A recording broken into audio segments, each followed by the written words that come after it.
Commuted pension എന്ന ഭാഗത്തിലെ problem and solution ആണ് പറയുന്നത്. പ്രോബ്ലത്തിലേക്ക് കടക്കാം. Mr. Suresh retired as the general manager of sugar mill on April 1st, 2019. His pension was fixed by the employee at the rate of rupees 100 per month.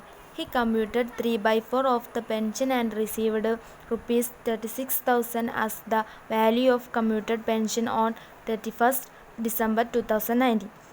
Compute his gross income from salary for assessment year 2020-21.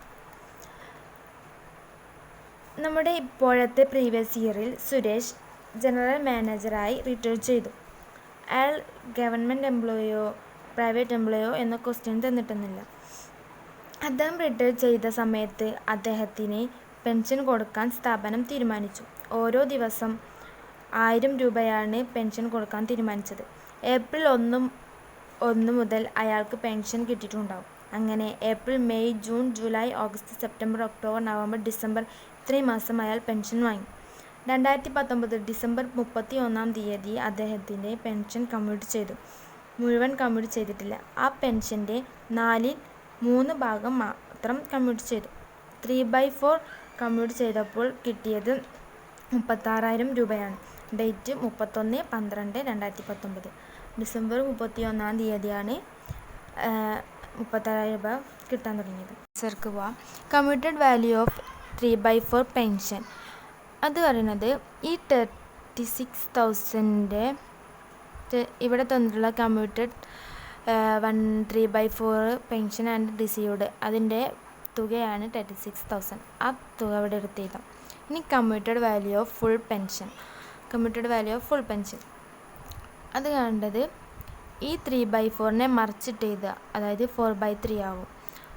അതിനെ ഈ 36,000 കൊണ്ട് into ചെയ്യുമ്പോൾ കിട്ടുന്ന തുകയാണ് commuted value of full pension. ഇനി exempted limited കാണേണ്ടത് ഈ full വാല്യൂവിൻ്റെ 1/3 കാണുക. ഫുൾ വാല്യൂവിൻ്റെ 1/3 കാണുമ്പോൾ 16,000 കിട്ടും. ഇത് അസ്യൂം ഹി ഗെറ്റ് ഗ്രാറ്റുറ്റി, ഇത് അസ്യൂം ചെയ്യാനാണ്. ഇത് ഗ്രാറ്റുറ്റി നമുക്ക് ഗവൺമെൻറ് ഗ്രാറ്റുറ്റി കിട്ടുന്നുണ്ടെന്ന് പറയാം. അതായത് ഗ്രാറ്റുറ്റി ഒന്നും തന്നിട്ടില്ല, ഗവൺമെൻറ് എംപ്ലോയി ആണോന്നോ അങ്ങനെ ഒന്നും തന്നില്ലെങ്കിൽ നമ്മൾ ഗ്രാറ്റുറ്റി കാണാം. 16,000 കിട്ടും. ഇത്രയും രൂപ നമുക്ക് എക്സംഷൻ കിട്ടും. അങ്ങനെ ആവുമ്പോൾ അയാൾ എത്ര രൂപ ടാക്സ് കൊടുക്കേണ്ടി വരും? അതായത് അദ്ദേഹത്തിന് കമ്മ്യൂട്ടഡ് പെൻഷൻ രൂപത്തിൽ എത്ര രൂപ കിട്ടി, ആ കിട്ടിയ തുകയിൽ നിന്നും എക്സംഷൻ കുറച്ചാൽ ബാക്കിയുള്ള തുകയിൽ നിന്നും അദ്ദേഹത്തിന് ടാക്സ് കൊടുക്കേണ്ടി വരും. അതായത് ഇപ്പോൾ 36,000 നിന്നും ഇപ്പം കിട്ടിയ എക്സംഷൻ തുക കുറച്ചാൽ 20,000 കിട്ടും. അതാണ് അയാളുടെ ടാക്സബിൾ കമ്മ്യൂട്ടഡ് പെൻഷൻ. ഈ computation of gross salary pension 1000 ആണ്. അതായത് ഒരു മാസം അയാൾക്ക് 1000 രൂപയാണ് പെൻഷനായി കൊടുക്കുന്നത്. അപ്പോൾ 9 മാസം അയാൾ വാങ്ങി. അതായത് April, May, June, July, August, September, October, November, December ഈ 9 മാസങ്ങളിൽ വാങ്ങുമ്പോൾ അതിനെ 1000 × 9 ചെയ്തിട്ട് 9,000 എഴുതി. ഇനി മാസം കിട്ടിയിരുന്ന പെൻഷൻ്റെ 3/4 ഭാഗം മാത്രം കമ്മ്യൂട്ട് ചെയ്തിട്ടുള്ളൂ എങ്കിൽ 1/4 ഭാഗം ഇപ്പോഴും കിട്ടിക്കൊണ്ടിരിക്കുന്നുണ്ടാവില്ലേ? അതായത് 1000 രൂപയാണ് കിട്ടിക്കൊണ്ടിരുന്നത്. 1000ൻ്റെ 3/4 750 രൂപയല്ലേ? 750 രൂപ അയാൾ കമ്മ്യൂട്ട് ചെയ്തു, അത് ഒരുമിച്ച് വാങ്ങിച്ചു. ഇനി ഈ 1000ൻ്റെ 1/4 ഭാഗമായിട്ടുള്ള 250 രൂപ അദ്ദേഹത്തിന് ഈ 3 മാസങ്ങളിൽ കിട്ടില്ലേ? അതായത് 3 മാസം പറഞ്ഞത് ജനുവരി, ഫെബ്രുവരി, മാർച്ച് ഈ 3 മാസങ്ങളിൽ കിട്ടും.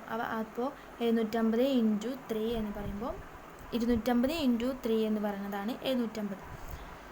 ഇനി കമ്മ്യൂട്ടഡ് പെൻഷൻ പറയുന്നത് ഈ ടാക്സബിൾ കമ്മ്യൂട്ടഡ് പെൻഷൻ നമ്മളിവിടെ കണ്ടില്ലേ, ആ കണ്ട തുക അങ്ങനെ ഇട്ട് 20,000.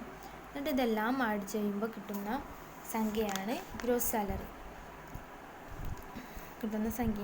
സാലറി.